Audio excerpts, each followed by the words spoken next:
What's up everybody, Corey with Freaky Tech Reviews here. So yesterday, Apple went live with a pretty cool and very well filmed product update video. And I call it a video instead of the event that it's supposed to be because it was only 30 minutes long and I found myself not unimpressed, but kind of underwhelmed. However, product updates aside, Apple actually has a very simple reason for dropping such a short event on us, and it's not because the holidays are coming up.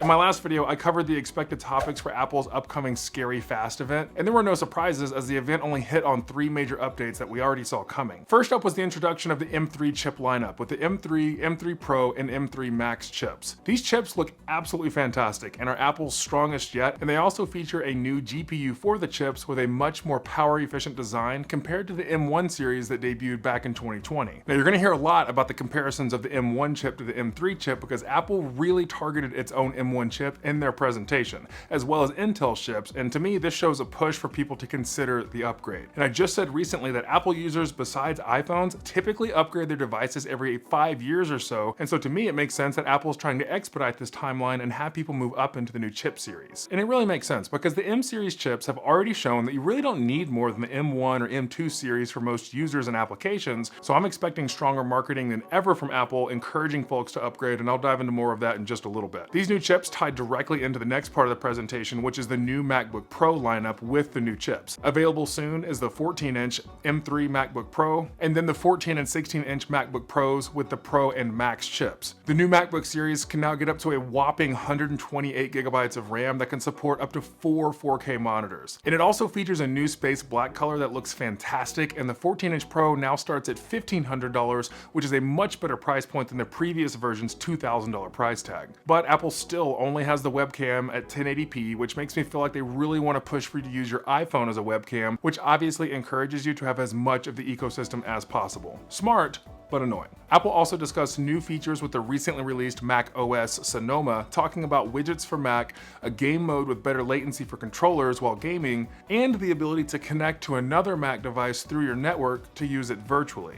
I'm actually very interested in this because I would like to be able to edit outside of the studio occasionally, but my M1 MacBook Air doesn't process through 4K that well, but if I can use my Mac Studio virtually to edit through my Air, I would actually find that pretty cool. And then the last update that Apple introduced was the highly anticipated 24-inch iMac with the M3 series chip. It features 7 color options, but still only has that 1080p webcam. And what's cool is it actually starts at the same price as the M1 model at $1,299. I'm not an iMac user personally, but I think this is a really solid deal in my opinion for an all-in-one Apple device. And that was it. While exciting updates, at this point we are so used to Apple blowing us away on an annual basis that a 30-minute presentation on their industry-leading technology is almost nothing special anymore, which is what I think Apple is actually worried about and why they have this weird timing on this event. Like I said earlier, the timing of this announcement is not random, as Apple is one of the most careful and specific companies I've ever seen. And I say that because November 2nd, 2023 is when Apple will announce their Q4 results for 2023, just 2 days after the Scary Fast event. So if we look at Apple's sales since the launch of the M series chips back in 2020, Apple has exploded in growth to find its most profitable years ever,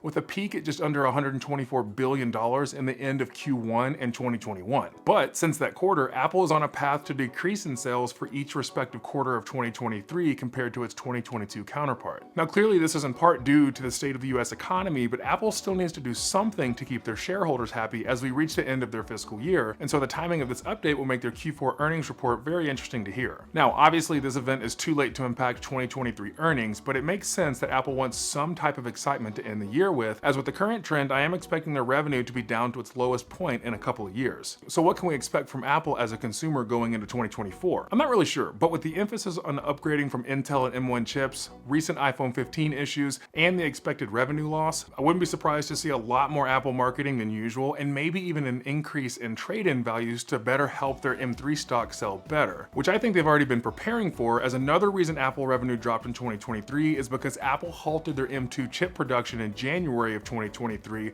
right in the middle of plummeting Mac sales. So I think the push for M3s will be significant in 2024. But that's my overall thoughts and a very brief coverage of the Scary Fast event. I'd love to know in a comment down below if you watched the event and what your thoughts were on it. But as we know, Apple is almost recession proof and they're going to do something to pull out of it, so I'm very curious to see how this next year goes for them. And if you haven't already, be sure to subscribe to the Freaky Tech Reviews family because I have this crazy goal of hitting 2,000 subscribers in December, and I cannot do it without your help. But I really appreciate your time today and spending some of it with me. Again, I'm Corey with Freaky Tech Reviews. I'll see you next time.